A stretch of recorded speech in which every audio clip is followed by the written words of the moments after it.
किसान अन्नदाता है, लेकिन अगर धरती ही अपनी उर्वरता खोने लगे तो खेती का भविष्य आखिर क्या होगा।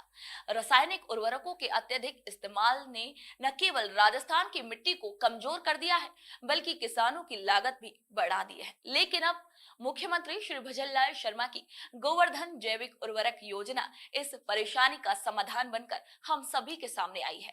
आपको बता दें कि ये योजना किसानों को जैविक खेती अपनाने के लिए प्रेरित कर रही है और उन्हें आर्थिक सहायता भी दे रही है। वहीं राजस्थान को भारत का जैविक कृषि हब बनाने की दिशा में ये योजना आगे बढ़ रही है।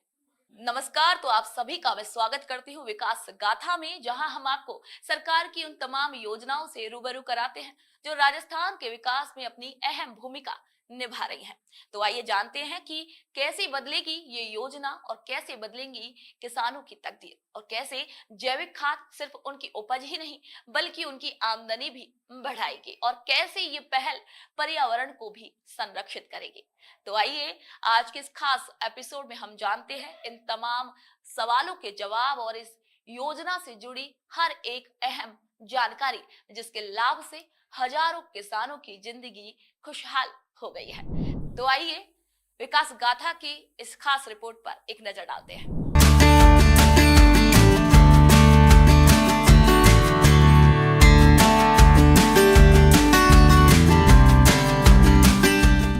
राजस्थान की कृषि भूमि हमेशा से ही इसकी अर्थव्यवस्था और सांस्कृतिक धरोहर का अभिन्न हिस्सा रही है। कृषि राजस्थान की पहचान है, लेकिन समय के साथ बढ़ते रासायनिक उर्वरकों के उपयोग ने मिट्टी की गुणवत्ता को प्रभावित कर दिया है। इससे न केवल मिट्टी की उर्वरता घटी है, बल्कि किसानों की लागत भी बढ़ी है। इस चुनौती का समाधान निकालते हुए मुख्यमंत्री श्री भजनलाल शर्मा ने गोवर्धन जैविक उर्वरक योजना की शुरुआत की है।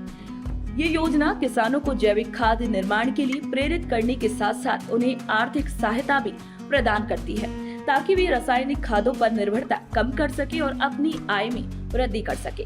गोवर्धन जैविक उर्वरक योजना का मूल उद्देश्य किसानों को आत्मनिर्भर बनाना और जैविक खेती को बढ़ावा देना है। ये योजना पर्यावरण संरक्षण, मिट्टी की उर्वरता में सुधार और किसानों की आर्थिक स्थिति को सुदृढ़ करने की दिशा में एक महत्वपूर्ण कदम है।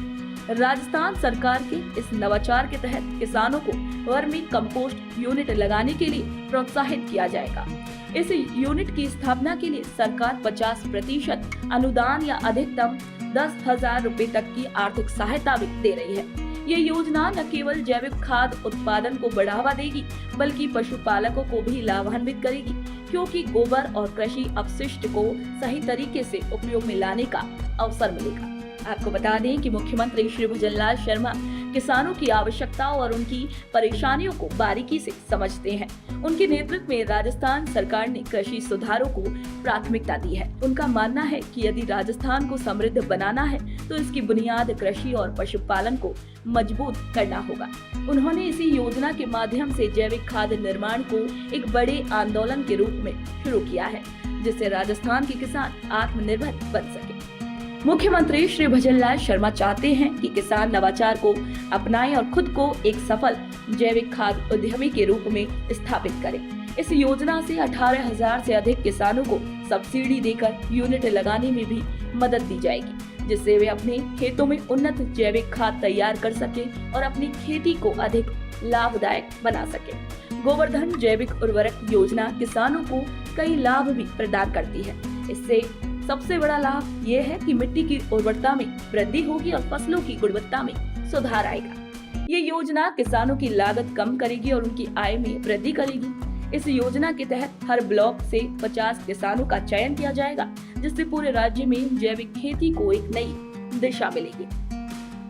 गोवर्धन जैविक उर्वरक योजना का लाभ उठाने के लिए कुछ महत्वपूर्ण पात्रता शर्तें भी निर्धारित की गई हैं, जिन्हें पूरा करना अनिवार्य है। इस योजना के तहत आवेदन करने के लिए किसान का राजस्थान का स्थायी निवासी होना आवश्यक है। केवल उन्हीं किसानों को इस योजना का लाभ मिलेगा जिनके पास गाय, भैंस या ऊंट जैसे पशु मौजूद है, ताकि वे गोबर का सही तरीके से उपयोग कर जैविक खाद का उत्पादन कर सके। आपको बता दें कि इस योजना के तहत किसानों को अपने स्तर पर 8 से 10 किलो केंचुए खरीदने होंगे, ताकि वर्मी कंपोस्ट प्रक्रिया को सुचारू रूप से शुरू किया जा सके। साथ ही वर्मी कंपोस्ट यूनिट का आकार भी निर्धारित किया गया है। ये यूनिट 20 फीट लंबी, 3 फीट चौड़ी और 2.5 फीट गहरी होनी चाहिए, जिससे खाद निर्माण की प्रक्रिया सही तरीके से संचालित हो सके। किसान इस योजना के लिए आवेदन करने के लिए ई मित्र केंद्र या फिर राज्य किसान साथी पोर्टल का उपयोग कर सकते हैं। इस सरल प्रक्रिया के माध्यम से पात्र किसान सरकार द्वारा दी जाने वाली आर्थिक सहायता भी प्राप्त कर सकते हैं और जैविक खेती को बढ़ावा देने में योगदान भी दे सकते हैं। रासायनिक उर्वरकों का अधिक प्रयोग केवल कृषि भूमि को ही नहीं बल्कि पर्यावरण को भी नुकसान पहुंचाता है। इस योजना के माध्यम से सरकार जैविक खेती को प्रोत्साहित कर पर्यावरण संतुलन बनाए रखने का प्रयास कर रही है। जैविक खाद का उपयोग करने से मिट्टी में पोषक तत्वों की मात्रा बनी रहती है और इसके अलावा पशुपालन से उत्पन्न गोबर और अन्य जैविक अपशिष्ट को सही उपयोग में लाने का ये एक प्रभावी तरीका भी है। इससे गांव में स्वच्छता बनी रहेगी और जैविक खाद उत्पादन से किसानों को अतिरिक्त आर्थिक लाभ भी मिलेगा। श्री भजनलाल शर्मा के नेतृत्व में राजस्थान सरकार निरंतर किसानों के हित में योजनाएं चला रही है। गोवर्धन जैविक उर्वरक योजना इसी श्रृंखला की एक कड़ी है, जो राजस्थान को जैविक कृषि के क्षेत्र में अग्रणी राज्य बनाने की दिशा में एक बड़ा कदम है।